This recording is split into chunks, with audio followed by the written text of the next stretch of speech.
بسم اللہ الرحمن الرحیم۔ ہر طرح کی تعریف اور حمد و ثنا اللہ تعالیٰ ہی کے لیے ہے، اور لاکھوں کروڑوں درود و سلام اللہ کے حبیب حضرت محمد مصطفیٰ صلی اللہ علیہ وآلہ وسلم کی ذات اقدس پر۔ السلام علیکم معزز ناظرین، سیرت النبی پارٹ 26۔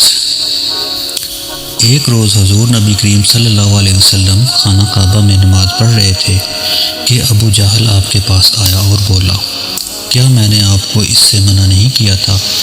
آپ جانتے نہیں میں سب سے بڑے گروہ والا ہوں۔ اس پر سورہ الگ کی آیت 17 اور 18 نازل ہوئی۔ سو یہ اپنے گروہ کے لوگوں کو بلا لے، اگر اس نے ایسا کیا تو ہم بھی دوزخ کے پیادوں کو بلا لیں گے۔ حضرت ابن عباس رضی اللہ عنہ فرماتے ہیں، اگر ابو جہل اپنے گروہ کو بلاتا تو اللہ کے عذاب کے فرشتے اسے پکڑ کر تہس نہس کر دیتے۔ ایک روز ابو جہل حضور نبی کریم صلی اللہ علیہ وسلم کے سامنے آیا اور آپ سے مخاطب ہوا، آپ کو معلوم ہے میں بطحہ والوں کا محافظ ہوں اور میں یہاں ایک شریف ترین شخص ہوں۔ اس وقت اللہ تعالیٰ نے سورۃ دخان کی آیت 49 نازل فرمائی، چک تو بڑا معزز مکرم ہے۔ آیت کا یہ جملہ دوزخ کے فرشتے ابو جہل کو ڈالتے وقت پھٹکارتے ہوئے کہیں گے۔ ابو لہب بھی حضور نبی کریم صلی اللہ علیہ وسلم کی اظہار ثانی میں آگے تھا۔ نبی کریم صلی اللہ علیہ وسلم کی تبلیغ میں رکاوٹیں ڈالتا تھا، آپ صلی اللہ علیہ وسلم کو برا بھلا کہتا تھا۔ اس کی بیوی جمیل بھی اس کے ساتھ شامل تھی۔ وہ جنگل سے کانٹے دار لکڑیاں کاٹ کر لاتی اور نبی کریم صلی اللہ علیہ وسلم کے راستے میں بچھاتی۔ اس پر اللہ تعالیٰ نے سورہ لہب نازل فرمائی۔ اس میں ابو لہب کے ساتھ اس کی بیوی کو بھی عذاب کی خبر دی گئی۔ وہ غصے میں آگ بگولا ہوئی، پتھر ہاتھ میں لیے آپ صلی اللہ علیہ وسلم کی طرف بڑھی۔ اس وقت آپ صلی اللہ علیہ وسلم کے ساتھ حضرت ابو بکر صدیق رضی اللہ عنہ بھی تھے۔ انہوں نے ابو لہب کی بیوی کو آتے دیکھا تو فرمایا، اللہ کے رسول، یہ عورت بہت بد زبان ہے اور آپ یہاں ٹھہرے تو اس کی بد زبانی سے آپ کو تکلیف پہنچے گی۔ ان کی بات سن کر حضور نبی کریم صلی اللہ علیہ وسلم نے فرمایا، ابو بکر فکر نہ کرو، وہ مجھے نہ دیکھ سکے گی۔ اتنے میں جمیل نزدیک پہنچ گئی۔ اسے وہاں صرف ابو بکر صدیق رضی اللہ عنہ نظر آئے۔ وہ آتے ہی بولی، ابو بکر، تمہارے دوست نے مجھے ذلیل کیا ہے۔ کہاں ہے تمہارا دوست جو شعر پڑھتا ہے؟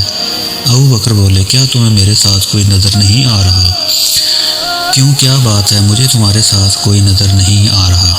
انہوں نے پوچھا، تم ان کے ساتھ کیا کرنا چاہتی ہو؟ جواب میں اس نے کہا، میں یہ پتھر ان کے منہ پر مارنا چاہتی ہوں۔ اس نے میری شان میں نازیبا شعر کہے ہیں۔ وہ سورۃ لہب کی آیات کو شعر سمجھ رہی تھی۔ اس پر انہوں نے کہا، نہیں، اللہ کی قسم، وہ شاعر نہیں ہے، وہ تو شعر کہنا جانتے ہی نہیں، نہ انہوں نے تمہیں ذلیل کیا ہے۔ یہ سن کر وہ واپس لوٹ گئی۔ بعد میں ابو بکر صدیق رضی اللہ عنہ نے آپ صلی اللہ علیہ وسلم سے پوچھا، اے اللہ کے رسول، وہ آپ کو دیکھ کیوں نہیں سکی؟ آپ نے ارشاد فرمایا، ایک فرشتے نے مجھے اپنے پروں میں چھپا لیا تھا۔ ایک روایت کے مطابق آپ نے یہ جواب ارشاد فرمایا تھا کہ میرے اور اس کے درمیان ایک آڑ پیدا کر دی گئی تھی۔ ابو لہب کے ایک بیٹے کا نام عتبہ تھا اور دوسرے کا نام عتیبہ۔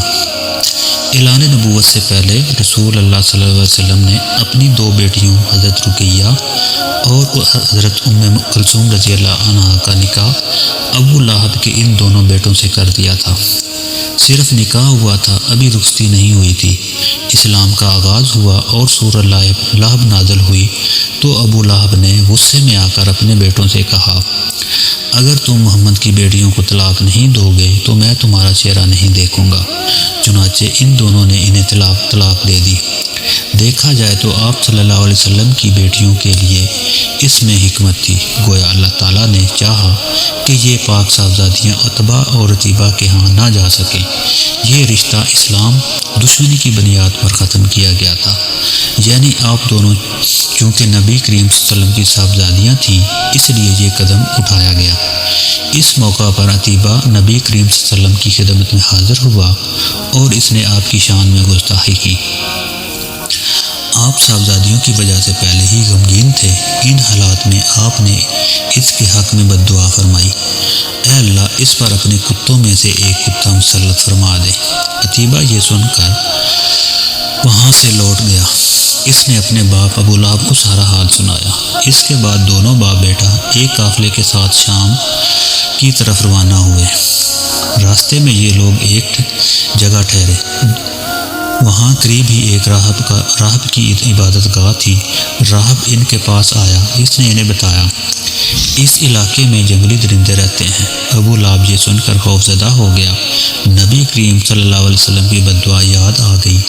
اس نے قافلے والوں سے کہا، تم لوگ میری حیثیت سے باخبر ہو اور یہ بھی جانتے ہو کہ میرا تم پر کیا حق ہے۔ انہوں نے ایک زبان ہو کر کہا، بے شک ہمیں معلوم ہے۔ ابو لہب یہ سن کر بولا، تب پھر تم ہماری مدد کرو۔ میں محمد کی بد دعا کی وجہ سے خوف زدہ ہو گیا ہوں، اس لیے تم لوگ اپنا سامان اس عبادت گاہ کی طرف رکھ کر اس پر میرے بیٹے کا بستر لگا دو اور اس کے چاروں طرف تم لوگ اپنے بستر لگا لو۔ ان لوگوں نے ایسا ہی کیا۔ یہی نہیں، انہوں نے اپنے چاروں طرف اپنے اونٹوں کو بھی بٹھا دیا۔ اس طرح عتیبہ ان سب کے درمیان میں آ گیا۔ اب وہ سب اس کی پاسبانی کرنے لگے۔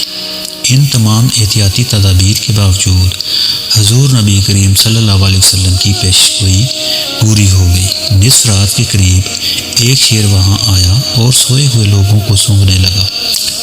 ایک ایک کر کے سونگھتے ہوئے وہ آگے بڑھتا رہا، یہاں تک کہ وہ لمبی چھلانگ لگا کر عتیبہ تک پہنچ گیا۔ بس پھر کیا تھا کہ اس نے اسے چیر پھاڑ کر ہلاک کر ڈالا۔ تکالیف پہنچانے کا ایک واقعہ اس طرح پیش آیا کہ ایک روز آپ صلی اللہ علیہ وسلم مسجد الحرام میں نماز پڑھ رہے تھے۔ قریب ہی کچھ جانور ذبح کیے گئے۔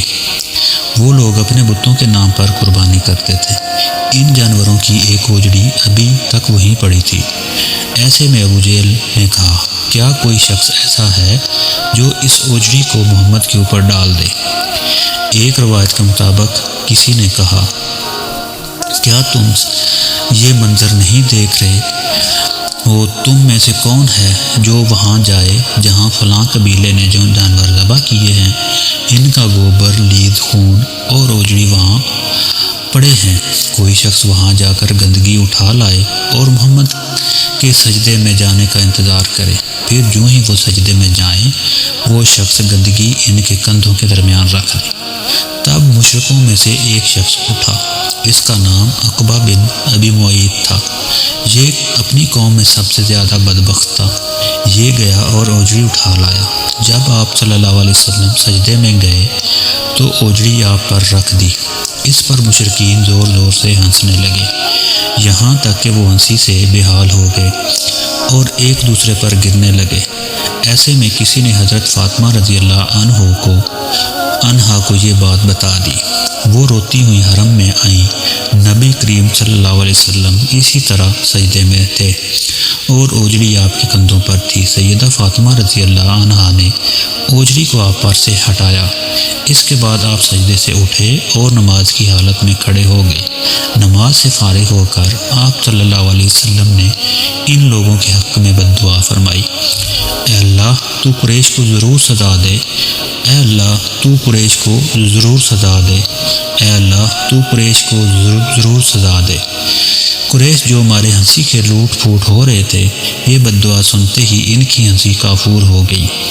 اس بد دعا کی وجہ سے وہ دہشت زدہ ہو گئے۔ اس کے بعد آپ نے نام لے لے کر بھی بد دعا فرمائی، اے اللہ تو عمرو بن حشام کو سزا دے، یعنی ابو جہل کو، عقبہ بن معیط کو اور امیہ بن خلف کو سزا دے۔ حضرت عبداللہ بن مسعود کہتے ہیں، اللہ کی قسم، آپ صلی اللہ علیہ وسلم نے جن جن قریشیوں کا نام لیا تھا، میں نے انہیں غزوہ بدر میں خاک و خون میں لتڑا ہوا دیکھا اور پھر ان کی لاشوں کو ایک گڑھے میں پھینک دیا گیا۔ اسی طرح کا ایک واقعہ حضرت عثمان غنی رضی اللہ عنہ نے اس طرح بیان فرمایا۔ ایک روز نبی کریم صلی اللہ علیہ وسلم دعا فرما رہے تھے، اس وقت آپ کا ہاتھ حضرت ابوبکر صدیق رضی اللہ عنہ کے ہاتھ میں تھا۔ حجر اسود کے پاس 3 آدمی بیٹھے تھے۔ جب آپ حجر اسود کے پاس سے گزرے اور ان کے قریب پہنچے تو ان تینوں نے ایک ہی آپ کی ذات بابرکت میں چند جملے کسے۔ ان جملوں کو سب سن کر تکلیف پہنچی۔ تکلیف کے آثار آپ کے چہرے سے ظاہر ہوئے۔ دوسرے پھیرے میں ابو جہل نے کہا، تم ہمیں ان معبودوں کی عبادت کرنے سے روکتے ہو جنہیں ہمارے باپ دادا پوجتے آئے ہیں، لیکن ہم تم سے صلح نہیں کر سکتے۔ جواب میں آپ صلی اللہ علیہ وسلم نے فرمایا، میرا بھی یہی حال ہے۔ پھر آپ آگے بڑھ گئے۔ تیسرے پھیرے میں بھی انہوں نے ایسا ہی کیا۔ پھر چوتھے پھیرے میں یہ تینوں یکدم آپ کی طرف جھپٹے۔